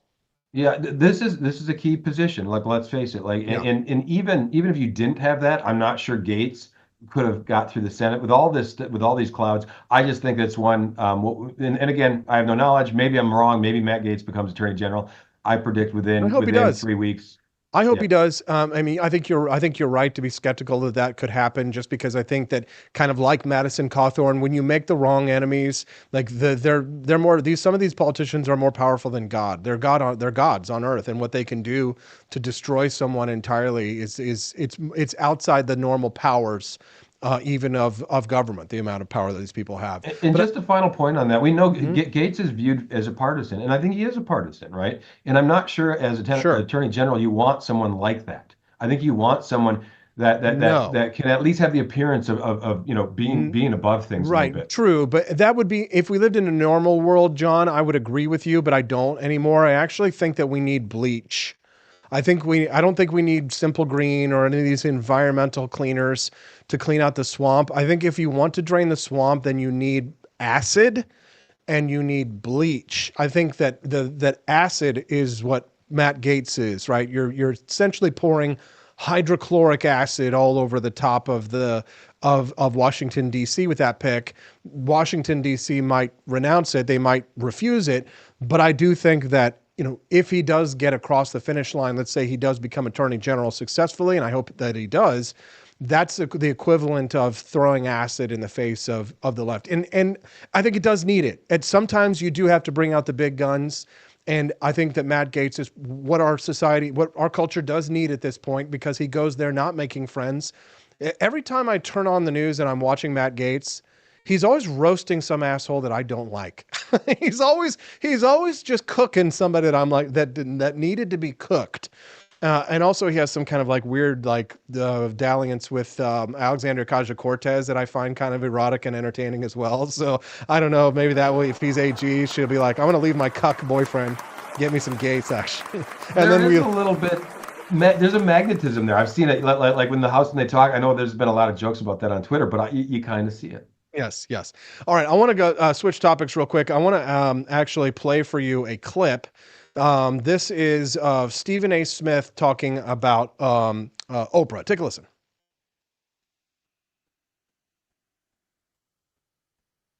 Hold on one second. The audience can't hear it. Just one second. John Miltimore. Let me put the application audio output capture on the right spot so that people can hear. And then hopefully this is all these celebrities. There it is. Jennifer Lopez, Beyonce, Oprah. If we don't show up tomorrow, it is entirely possible that we will not have the opportunity to ever cast a ballot again. You're going to look an audience in the face and you're going to tell them that if you vote for Donald Trump, you may not ever be able to cast a vote again. Who believed that? Who believed that coming from Oprah? Truly, who believed that? This is the kind of stuff that alienates an electorate, that alienates a vote or a voter. Because the freedom that you tell them they have, you try to confiscate morally by letting them know you ain't worth a damn unless you vote the way we say you should vote. Who's going to go for that in a general election with an economy rife with inflation, with over 12 million people coming crossing the borders, with people wondering about their dollars, the dollars that they earn, the dollars that they have in their pocket, the value of that dollar dissipating before our very eyes. But in the same breath, you're telling them that you got to take even more money out of their pocket to finance immigrants that come across the border illegally at the behest of the Democratic Party looking to secure a voting bloc. John, Beyonce, Cardi B, could go on and on here. Who are the who's who, the glitterati all these Hollywood celebrities behind Kamala Harris, and it didn't mean a damn thing. We should actually be grateful, maybe thankful for the American people that didn't fall for it. Yeah, but it's interesting, right? And it's fun hearing Stephen A. Smith come around to this, by the way. Because Stephen A. is entertaining. It's just wild to hear him talking about some of the things we've been talking about all these years. But no, I don't think the celebrity endorsement power is gone. Did you see? Let's back up a little bit. Let's go to that UFC fight that we saw over the weekend. Or that Mike Tyson bout. Like, people loved that. You had all these guys that were in Trump's corner. The Kid Rocks. Danica Patrick is coming around. Like Republicans, they love that. And celebrities, do they matter? Yeah. Are they? But this idea that only celebrities are on the left. Yeah, Oprah has power. You have, Cardi B or Beyonce. They have, but the right has. They're bringing out all theirs as well. And it's kind of like a silly thing about politics, because I know, like you and I, Austin, and I bet you a lot of the listeners here, we don't give a damn like what Oprah says or what Kid Rock says. Like we don't put much stock in that. But a lot of people do. Like, a lot of people love do listen their to them. celebrities. Yeah. Yeah. No, I wrote a piece this week at humanevents.com, and I went through the list of celebrities that endorsed. And the thing that I thought was the most interesting on the celebrity angle is that you have like Bryan Cranston. He's got this $5 million beachfront mansion in LA, gated community, talking about, he's like, I'm not a lawyer, I'm not a politician, I'm not a doctor and stuff, but I've played it all on TV. Like, so condescending, I'm not an expert, but I did it on TV. And then, he doesn't take a second to think about what people outside of his community might be feeling. Like these people don't shop for their own groceries, right? They don't know that the cost of butter. I saw Joe Scarborough was like the week before the election. They were like, butter. Or no, it was like 2 days after the election. Like, butter is $7. Butter. They have no idea what people like you and I are paying at the grocery store to get us. If we get a chop of steak on our plate like once a week, like, we're living high on the cow. But I mean, they're so completely out of touch. And I think that, like, if you look at what's happening, like this morning, we got 1,000 people watching us live on Rumble. Thank you guys. I think they're going to say, if they look back in history, that this was the first election where things began to turn away from the mainstream media, away from Hollywood and celebrities, and more power to the people. Elon Musk, I think, is correct when he says, you are the media now. I mean, look at us, John. Here we are. We have a little audience. We've got people who want to listen to us. People could be listening to, like, Good Morning America right now. They could be watching Hoda Kutub, and like they could be watching Al, whatever his name is, doing the weather and all those kinds of things. Instead, they choose to watch a wacky, libertarian political news talk show, 80s synthwave, sci-fi, retro themed news show. It's weird, it's wild, it's wacky, but this is far more interesting than watching Hoda Kotb and talking to Tom Cruise in the morning. The culture is changing, is it not? Oh, 100%. In media culture, especially. And this is why the media is so panicked. Like, they can feel their influence, waning. They're dying. afraid. Yeah. And when you look, we have this whole ecosystem of podcasts, of radio, of Substack, where it's not just growing, people are monetizing. And the big fear for the left is you can't regulate that. Like, you can't track it. It's this big ecosystem. It was very easy to get in the ear of a producer for NBC, CNN. But this is a different story. So I think we're witnessing something super special. I think it panics the left in all kinds of ways. Hillary Clinton let it slip when she's talking about this. She said, she was talking about all the, what was going on with Twitter. And she said, we can't control it. That was her, that was, like, I think, a direct quote. We can't control it. That's what has them all panicked. But it's great. It's great for, consumers are loving it. And let's not forget, media blew the Capitol, right? They've went completely overboard. Stephen A. Smith, pointed out with Oprah, but look at Mika and Morning Joe, right? This huge morning program. They went to Mar-a-Lago, and went groveling back to Trump, right? Mm-hmm. It was a story this morning. They were calling him Hitler. They were calling him a fascist. Now, if they actually believed that, they wouldn't be flying down there to go and. But it was all part of this theater. But this is why nobody trusts media anymore. They've blown it. Their product stinks, and there's just better stuff, just better options out there right now for consumers. I given a shit over in the chat says, "Oh my God, I could be watching Good Morning America later." JK. No, you're right. You're right, John.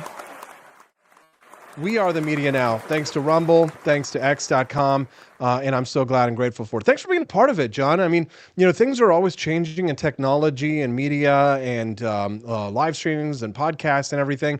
And the Wake Up America show right now, I mean, I don't want to give myself too much credit or anything like that, but I mean, we're kind of like a big show now. We get, hell yeah, yeah, we're in the green, we're growing. I'm able to subsidize the network, the 2 other shows that we have on forlibertynetwork.com.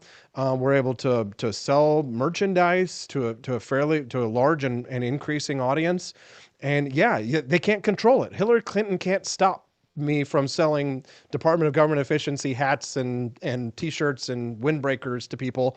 And that really is the power, because in 2013, I don't know if you remember this, but there was what we called the great algorithm crunch. For a long time, WordPress blogs like mine, thelibertarianrepublic.com, we were allowed to dominate social media.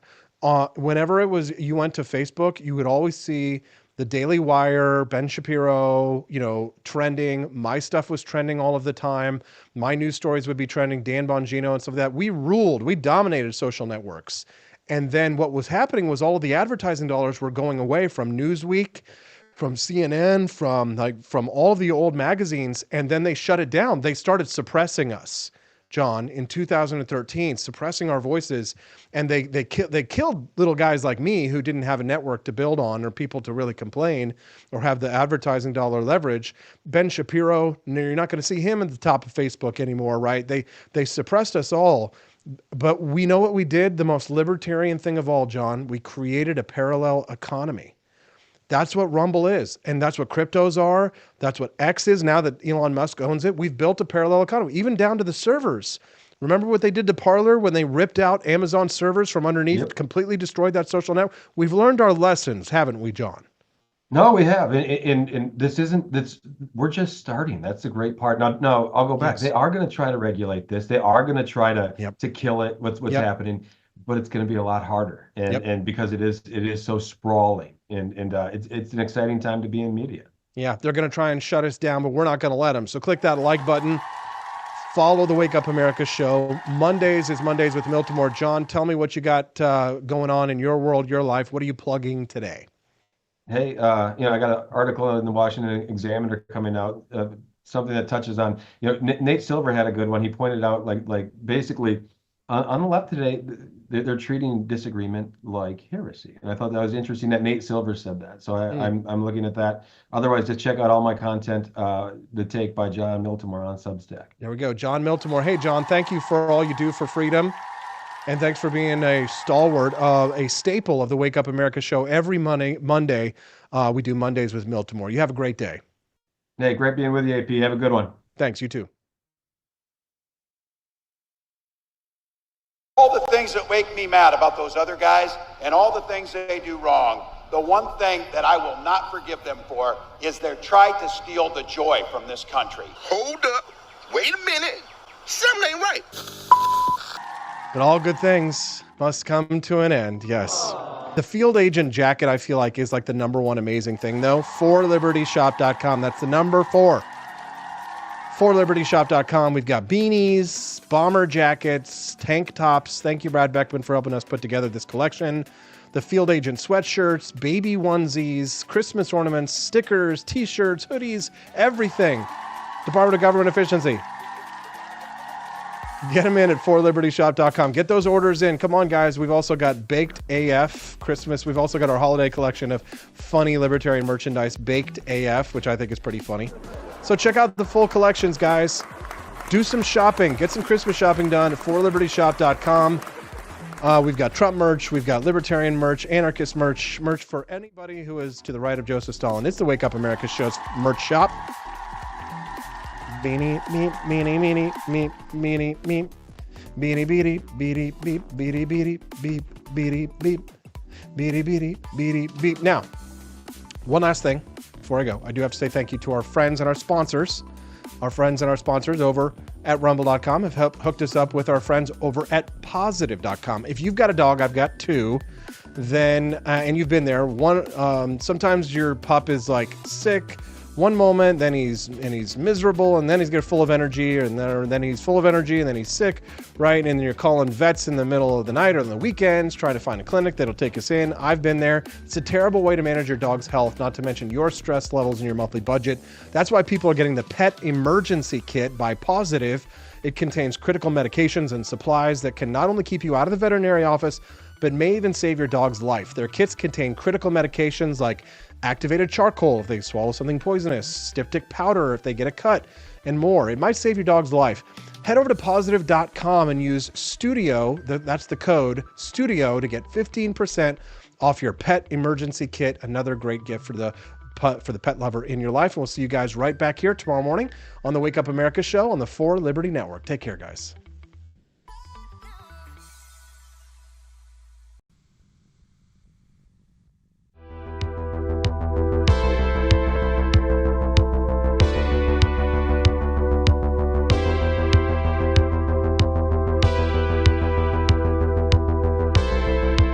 If there wasn't going to be somebody who was a fiery champion of liberty, somebody who would get out there and who would be aggressive, and if they wouldn't do it with more fire or passion than I had, then I would go and I would fight this battle for us. I've fought for the principles that we all share. Parties tend to be secondary to me. We're here because we believe in the principles of liberty. I am not a perfect messenger, but I think I'm a damn good one. This is a replica of our first president's flintlock pistol. You have my full support, my respect, and my gun.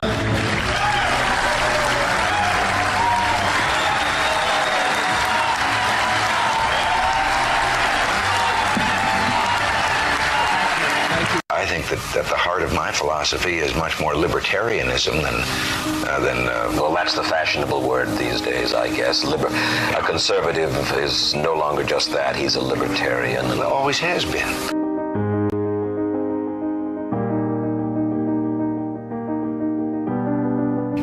Yet any time you and I question the schemes of the do-gooders, we're denounced as being against their humanitarian goals. They say we're always against things, we're never for anything.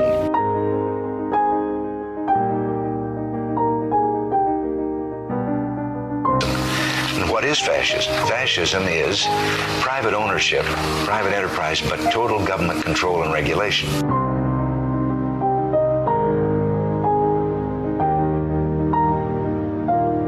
Well, the trouble with our liberal friends is not that they're ignorant. It's just that they know so much that isn't so.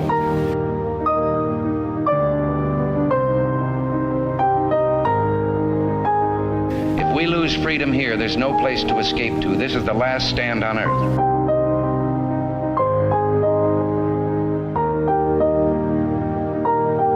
This is the issue of this election. Whether we believe in our capacity for self-government or whether we abandon the American Revolution and confess that a little intellectual elite in a far distant capital can plan our lives for us better than we can plan them ourselves.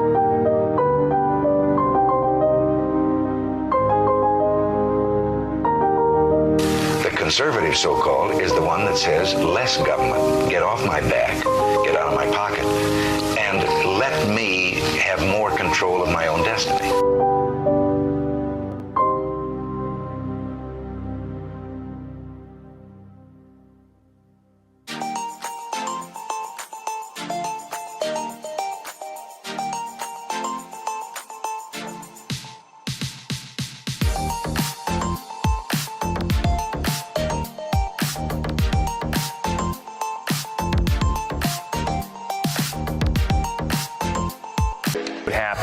If I had to pick up the phone, call 911 for one of my family members or one of my neighbors, what would I do if no one was on the other end to respond?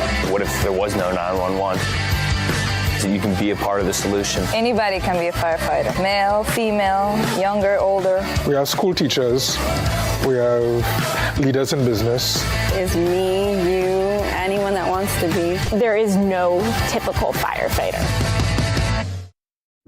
Do you hate the deep state? Do you reject the Antichrist in all his ways? Do you believe that aliens controlled LBJ to assassinate John F. Kennedy? Did you know that the shot can put chemicals in you that will make you more sensitive to 5G? Do you love America? Do you want more freedom? Do you like smoking hot redheaded libertarians? Then the AP for Liberty shop is for you! Check out all the awesome new merch and have a happy new year! Fight the deep state, reject the Antichrist! Visit AP for Liberty shop and get your patriotic merchandise now, or the deep state wins!